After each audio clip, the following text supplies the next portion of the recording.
of the things we think, say, or do. Is it the truth? Is it fair to all concerned? Will it build goodwill and better friendship?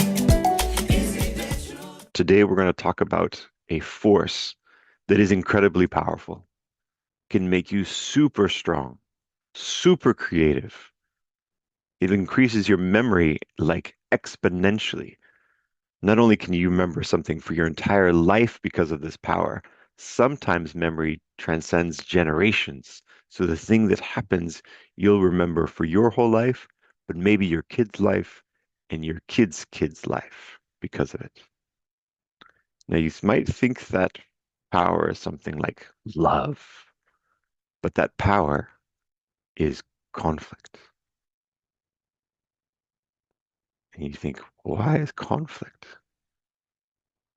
Well, one of the challenges we have with conflict is because we think this is peaceful. This is harmony. What I see in this picture, however, is massive amounts of conflict. How many metric tons of water is carving through granite as we speak? In the distance, you can see ice carving into a mountain. The roots of those trees are pushing through the soil. In that water, there are animals acting like psychopath animals, killing each other without the slightest care for each other. But when it's like this, we think it's natural. But when it happens between us, we think it's unnatural. And that has to come because of how we see conflict. And so I want to ask each of you, how do you know you're in conflict?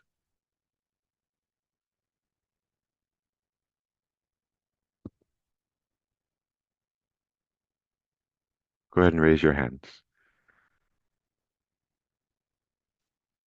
I can see Jesse on my screen. Jesse, how do you know you're in conflict? Um, in my opinion, I would know if I'm in conflict if both of my mentally self feels like in this part I feel like yes, or in the other part I feel like it's no. So my opinion is like I feel conflict if both sides of my mind feels as if it's fighting each other, like there's no peace in my mind. Mhm. Okay, great. So lack of peace in your mind. That's a good one. Someone else? Yeah, go ahead. Felix?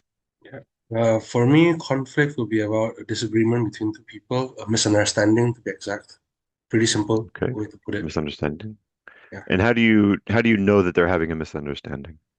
When both parties are not in sync, basically. One is talking about A, but one is talking about B. They're not in sync, basically, on what they want to Mhm. do, how they want to portray it. Pretty simple. Okay. And how do you know you're in conflict? How do you feel it? What does it feel like to you? Um, for me, it feels like stress. Stress. Feels like stress. Stressful?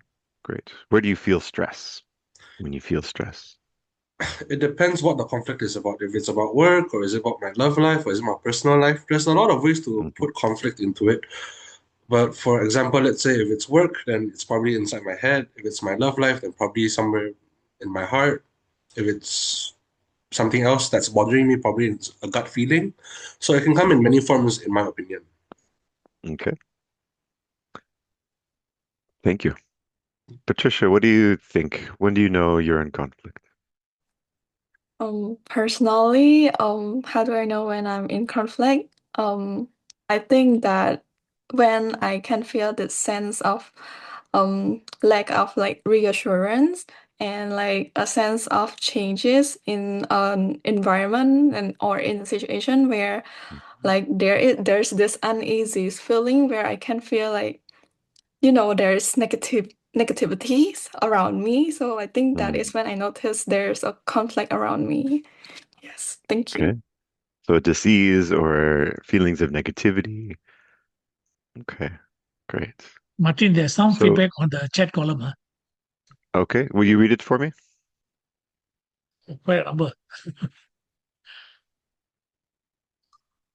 When both parties don't agree with each other and can't seem to come to a solution. Hmm?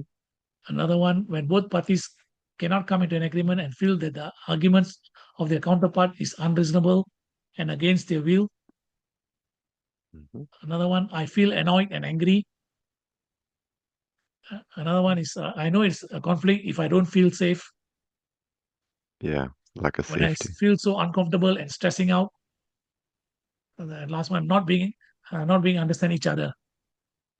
Okay, misunderstandings. Yeah, great. Tension and discomfort. Okay, that's it. Yep. So we named a lot of these, huh? And so when you feel your heart's beating or your guts feels uncomfortable, discomfort, there's avoidance, silence. Sometimes conflict feels like silence. When you walk into a room and the room is totally quiet, you go, uh-oh, what's going on? Now, if these were the only ways that you saw conflict, no wonder you would want to avoid it. These are like the worst house guests you can imagine. You want those house guests to be out of your house as quickly as possible. But it's not until you learn about your house guests and understand what's beneath that behavior, what's going on beneath this, that you can start to engage with conflict differently. We'll take anger, for example. Someone put anger in the chat. What's going on when you feel anger? Now, it's very hard to see when someone's yelling or someone's really upset or you're yelling, you're very upset. But oftentimes, underneath anger is fear. Fear of what? Fear of loss of the way that something is or was or my ideal or how I think it should be, like loss of safety, identity. And why does any of that matter? And that's because you care. No one bothers getting upset about something that they don't care about. And it's sometimes the hardest thing to see is that why someone's getting upset is because they care about something, not because they don't. So what does that mean for all of you? You're in this program because you care. You care about yourself, you care about the world around you. And when we mix you with other people who care a lot about themselves and the world around them and are making this great effort to be together, it causes more care and sometimes more anger and more frustration. And so if you remember nothing else from today, you can remember this one thing, that there are two reasons why anyone raises their voice. The first reason is they care, because there's no waste in nature. We would not raise our voice if we didn't care. And the second is that we don't feel listened to. Because if we felt listened to, we also wouldn't have to raise your voice. We could just keep speaking normally. Now, not that any one of these peace builders on the screen today, not that any of you raise your voice, maybe sometimes in the past, right?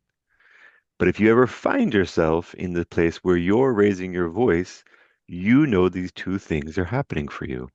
One, I care about what I'm yelling about. And two, I don't feel listened to. That is why that sometimes just repeating back to someone what they said calms them down. Because one of the people not listening to you when you're yelling is you. I get so frustrated that I can't hear myself. And so I begin yelling. And so to have compassion for another person sometimes means that we repeat back to them what they're saying so they can hear themselves. And we're going to practice some of this later. Not that we're going to practice yelling at each other. If you want to be really, really, authentic, you can, but we're going to practice repeating back to each other your words. So then once you're able to have these skills and you're able to see things differently, then each of these could become something positive? What if your heart beating meant that you were alive? What if someone was avoiding you not because they don't care about your relationship, because they care deeply and they're afraid if they confront you that will ruin the relationship? And so maybe that avoidance is actually opportunity. Maybe it doesn't mean we're disconnected. Maybe it is connected. Maybe there's creativity. Maybe it's because the relationship's important. There's respect. So you get to choose how you see the conflict in your life. You can choose to see it as the words from before, or you get to choose moving forward if you want to see it this way. Any questions on this? Okay, we'll keep moving. So this is one of my favorite slides, and it was introduced to me by, I think, Prabhu, who's on the call. We started using this in in in Africa because most people there, most people in the world, have not seen an iceberg before. And we use icebergs to display conflict because you only see the tip of the iceberg. You're familiar with the term, seeing a tip of iceberg. And so one of our colleagues came up with a hippo describes this better. Because when you see a hippo, if you've ever seen one in the zoo or in real life, you see these cute little ears and these cute little eyes sticking out above the water. And this is what conflict is like because we judge people on what they say, what they do, their opinions. And if this is the only way you saw conflict, you would think that all there was to a hippo are these cute little eyes and cute little ears. What we know about hippos is there's a lot more going on. And if you're going to be afraid of a hippo, you wouldn't be afraid of the eyes and the ears. You'd be afraid of the business end of the hippo. And in conflict, not that we need to be afraid of it, but we need to be able to be sensitive to what's going on below the water for all of us. And below the water also means it could also not be clear to the person that is angry or upset. Doesn't mean they know these things. So why are you upset? To someone asking that question to someone who's upset, they may not know in that moment, especially because of what's going on for their brain. They may not know any of these things, but we get to be curious as listeners and really ask ourselves what's going on below the surface. And this works when someone else acts in an aggressive way or a way that we don't understand, it seems out of character, or we act in a way, we do something. And we go, why did I do that? And you may not know, but this may be under the water a good place to look for even understanding our own behaviors. And all of this requires compassion, compassion for ourselves so that we can have compassion for others. So you're all familiar with Maslow's hierarchy of needs. And basic tenet says that you have to have food, shelter, clothing in order to build security, to have a sense of community, and then ultimately to be self-actualized and have this robust sense of identity. But I had a professor when I was studying in Thailand who said, I've lived in communities that didn't have proper food, shelter, and clothing, and by and large, they're not killing each other. And if you tried to tell them that they didn't have a robust sense of identity or were self-actualized, they'd tell you to go take a hike. But what happens if that community over there or that country over there tries to come and take away this people's identity? Well, they go to war. And when you go to war, you give up food, shelter, clothing, security, community, all for what? A sense of identity. Because some of these needs become more important to us than others. And so there's a gentleman who said that all conflict comes down to these three things. And I want to invite you to think about your own life. and the conflicts in your life right now, and think of one going on right now, and ask yourself, did my safety feel threatened? Did my identity feel threatened? Was I not recognized for the way I want to be recognized in the world? And the really, really good ones are in the middle of this drawing because they're all three. If someone's upset with you, you can ask yourself, did I threaten their identity, their safety, their recognition, or all of them? Okay. Someone else came along and said, well, that's a little too general. And really, it's all of these that are our basic human needs. We have a need for freedom and belonging and autonomy. Be able to be creative, to make meaning of the world, to give and experience affection, leisure, sleep, for example, feeling of safety and protection, and then sustenance. We do need to be able to feed ourselves at the end of the day. These are our basic human needs. And a proposal is that everyone around the world has the same basic human needs. They get expressed differently, and those I propose are our values. How different cultures and people have learned to meet their basic human needs, I believe, form our values. And so we can have slightly different values that go over top of our basic human needs. Now, you all learned about positive peace. And from a conflict lens, how I see positive peace is our ability to meet our universal needs, ability for a community to meet their universal needs. And when they don't and they can't, that's when we have conflict. And so, as you learned, the opposite of positive peace is negative peace, which means we're not fighting with each other. But it does not mean that we're able to meet each other's needs. And so, how this works in practicalities for all of you, you may go the entire 12 days that you're together and not have a single argument. However, you may also not have positive peace, meaning you're choosing to be peaceful instead of speaking into what your needs are. Being able to meet your needs with each other, to think of each other's needs, to work as a group may mean that you have conflict, may mean that you say uncomfortable things to each other. Perhaps it means that you should have conflict. But hopefully it means that you can address those in a way that is productive. Why I say you should have conflict is because creativity is a form of conflict. There's a tension that gets created in our lives when we feel uncomfortable. That's when we grow. Can't remember who said it, but they say at the edge of your comfort is the beginning of your growth. And so we'll experience that a lot when we're together, is these moments where you get to be uncomfortable, so you also get to grow. Now, if you move past that, is when it becomes unproductive.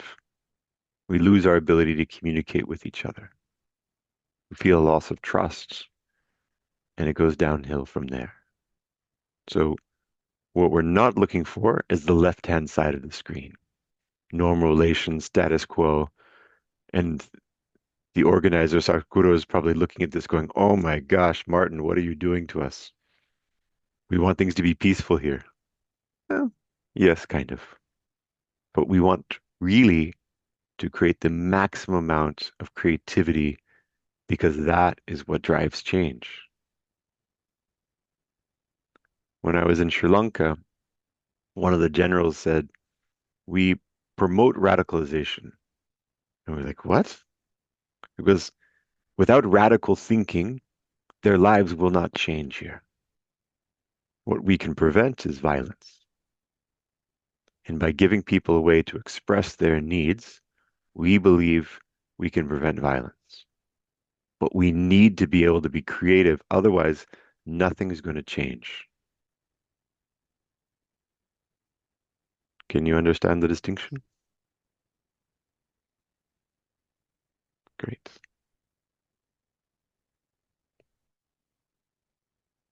So when we're working on teams, We really have to be mindful of how do we create the maximum amount of creativity while still maintaining safety and understanding the correlation between the two.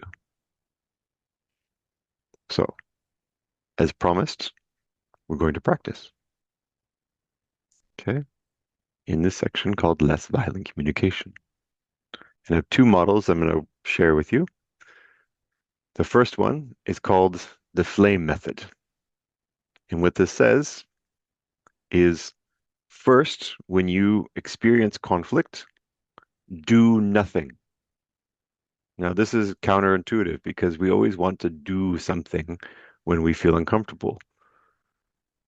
Whether that's run away, whether it's speak back, defend yourself. And what this method says is first, probably the most important thing to do is to do nothing. Just listen. This is section one. And why do we say this? We often say, oh, trust your instinct. But your instinct is only meant to evolutionarily protect one person, you. It's not meant for another person. And so when we trust our instincts with what we think someone's good for somebody else, we can often get ourselves in more trouble. So first, to help yourself regulate is do nothing about it. Because what I first want to do is my reaction. It tends to not be as productive. Then is to listen. What is being said versus what am I hearing? Is there something different from what I'm hearing to what is being said? The next is to assess what is the meaning that I'm applying to this thing. Then maybe an intervention, maybe mediate then. And the last part, which is very important, evaluate what was understood. What did I understand? What did the other person understand?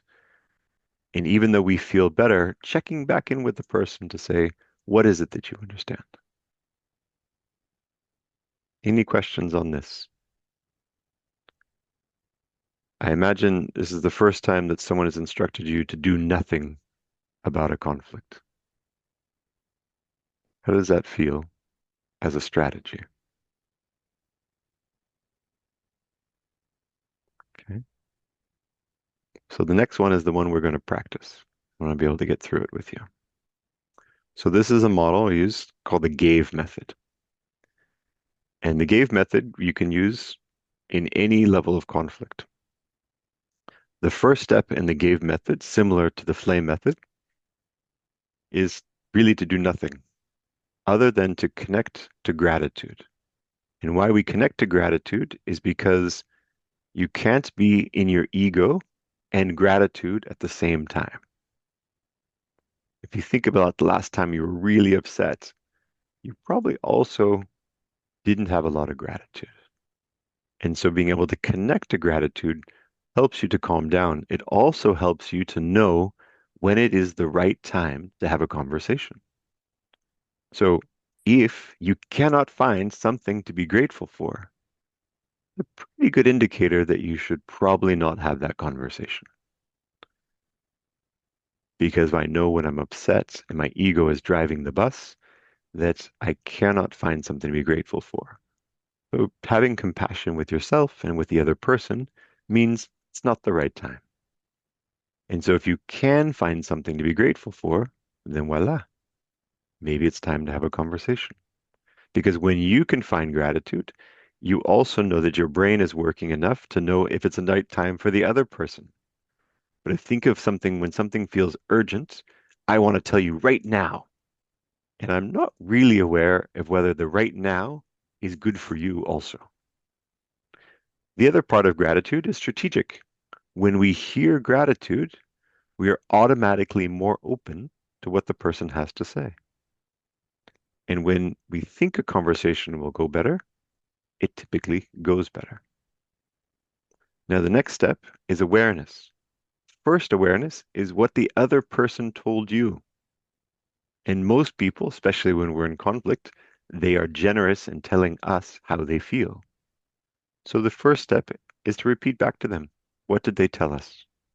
The more you can think of, the better off you'll be. Then and only then, after you've shared what they've shared with you, do you get to express from your first person experience what it was like for you. Then the next step is vision. What is possible as a result of this conflict? As we said, we want to transform this, meaning we want not to go back to how it was. We want to say, how could it be?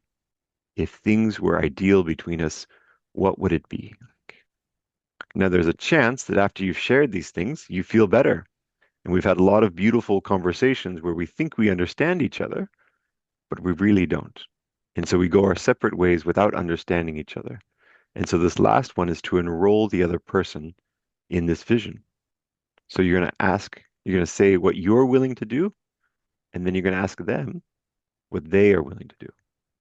So I want to encourage you to take a picture of this on the screen so you have it with you as you go into the breakout rooms, because we're going to practice. And the way we're going to practice is that we're going to go in groups of 3, and then you may have a coach in your room, but because there's so many breakout rooms, we don't have coaches for everyone. But myself and Charmaine will be going to the groups to help you, and Anil can be bouncing around. So if, Joanne, if you can make the 3 of us co-hosts so that we can bounce around and help each other out, that would be great. And here are the instructions, and you'll want to take a picture of this as well. So you're going to think of a time, each person in the group, and I would encourage even the coaches to think about the last time you were frustrated. Don't make it like a really, really big conflict. Just use the last time you were frustrated with somebody or something or situation, with someone, actually. And you're just going to take a minute and reflect on that. Make some notes. In each person, I want to encourage you to do that. Then between the 3 people in your group, you're going to decide, someone feels brave, I'd like to use my conflict. Okay? And so that becomes a storyteller. We'll have a facilitator and then a role player, someone who is brave enough to play the other person in the story that the storyteller is telling. I suggest you make up a different name for that person than who is actually in the story, and that person, other person, becomes that person. Now, the storyteller is going to share that story, excuse me, with the group in no more than 2 minutes. Again, a very short story. And then we're going to practice. That storyteller may become a little bit activated, even just retelling the story, but they're really going to try to speak to the other person and use the GAVE method, something they're grateful for, something they heard the other person tell them, how they feel, a vision for how it could be with the other person, and then enroll that person. Tell what you're willing to do and what you're asking them to do. Then it gets interesting. In the role play, the other party is going to do the same thing for the storyteller. You're going to tell them what you are grateful for, and you're going to make it up, your role player, and then you're going to go through all the steps. But don't worry, you have a facilitator there to help you through the steps if you don't remember, and we're going to try it. It won't be perfect, but it will be slightly better than if we didn't try it at all. Okay? So just going to practice this. Again, this is a very high level. I would think that it would be hard for anyone to successfully do this, but like we talked about with facilitation, the only way to get better at it is to try it. And it could be the method that changes your life for a very important conflict in your life. So why not practice it? Okay. And so when you're doing your 1 minute reflection, try to write down some notes for yourself, maybe even in the order of the GAVE method when you're thinking of your conflict. And Joanne, I think let's do 15 minutes instead of 20 minutes. And then I would like everyone to acknowledge each other for doing a great job. I got to be in most of the rooms, and what I heard was everyone finding a slightly different way to go about the steps, but everyone really making an attempt and trying hard. And so I would love to hear some of the reflections of what you learned about yourself and you learned about this process from each other. Who would like to go first?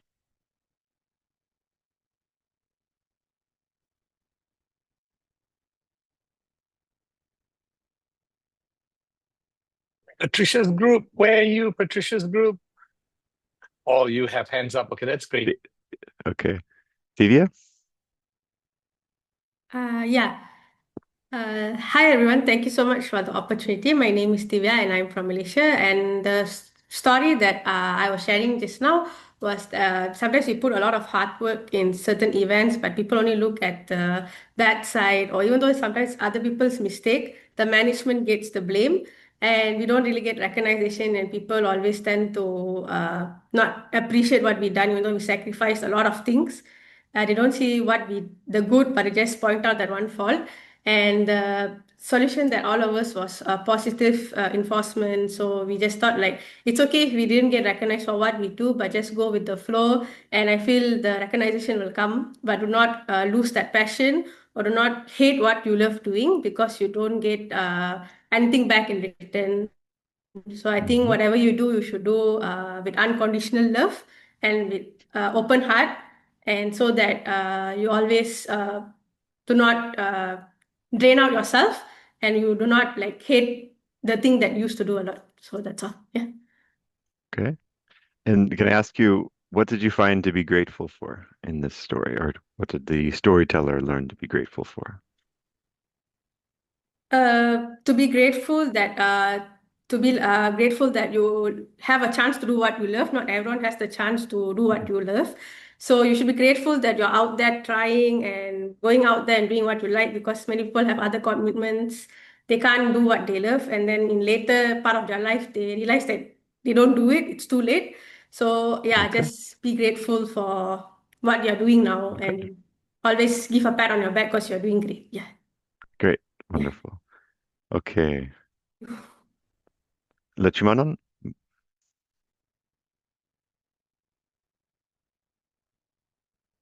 Hi everyone, my name is Lechumanan. I'm from Malaysia. So the conflict that we discussed in a team just now was, so there's a conflict between the senior member and a new talent. The senior member joined the company like for more than, can say like 10 years, for a very long time. Then the new talent just joined like recently for a few months. So the senior member used to make decisions independently, without asking the new talent. But new talent is, even though she's a new, but she want to prove the leadership potential. So, there is a clash between the senior member and the new talent.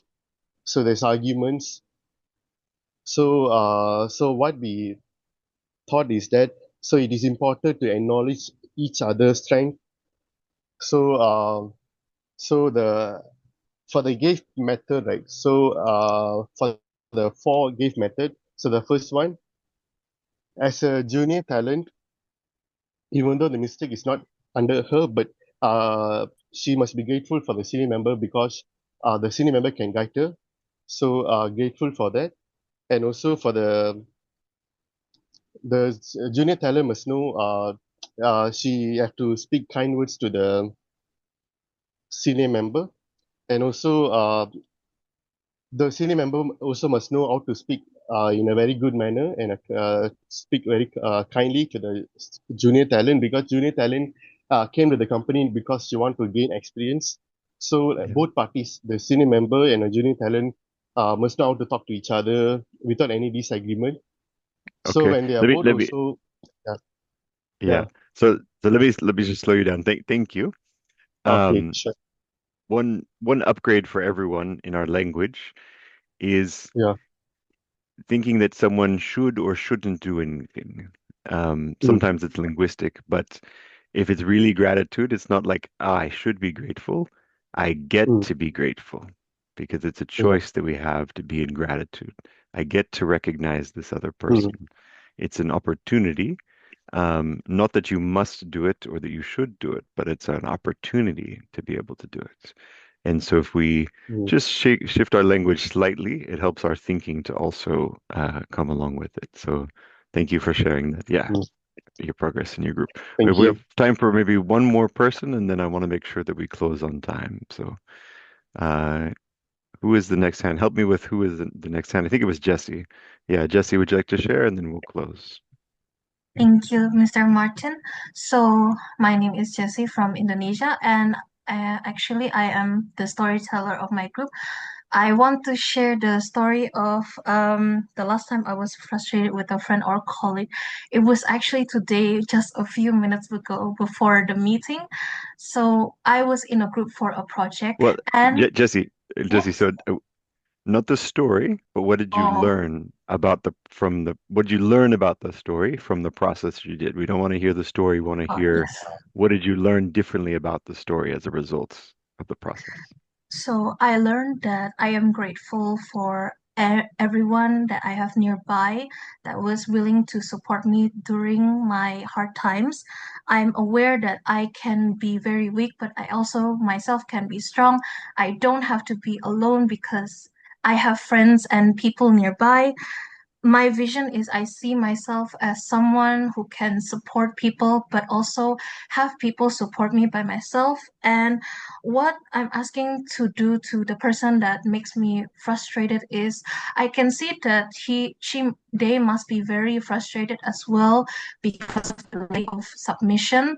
So I want to be there as well for them to help them so that they don't have to be frustrated as well, and so the conflict can end peacefully. That's all. Okay, Thank you. great. Sounds like you went on quite a journey in a short amount of time. Good job. And so we have with us, and some of you had the benefit of being with Prabha Shankanarayan. And so, Prabha, I was hoping maybe you would close us out maybe with some reflections of your experience in the group and maybe some words of wisdom for this group as they're about to be with each other together in January. So one thing you should know is Martin ends up putting me on the spot often. That's how we work together. We do it to each other. We do indeed. I had the honor and the privilege of watching a moment of deep self-awareness today. It happens, I think, when your heart is open. It's not always here. How we connect with people is really important. And as soon as you open your own self to examination, the possibilities become endless. And I'm not going to say who it was or which group I was in, except that that moment of self-awareness can be very moving. We can realize strengths in ourselves we did not know we had. So I encourage you, as Martin said, instead of should have, could have, to focus on what can I do differently the next time. Because who can we all control? Ourselves, right? We don't control the behavior of the other person in the conflict. Who we control is ourselves. And when you open your heart to the possibilities of seeing gratitude for whatever the situation may involve, I cannot emphasize enough how much you see the possibilities in yourself. You had started earlier by talking about friction. There's a famous saying about how you cannot polish a gem without friction. Each one of you, think of yourselves as gems in this journey, polishing through friction, because you will not get it right the first time. It will come together, and look for the opportunities of creativity in those moments of conflict.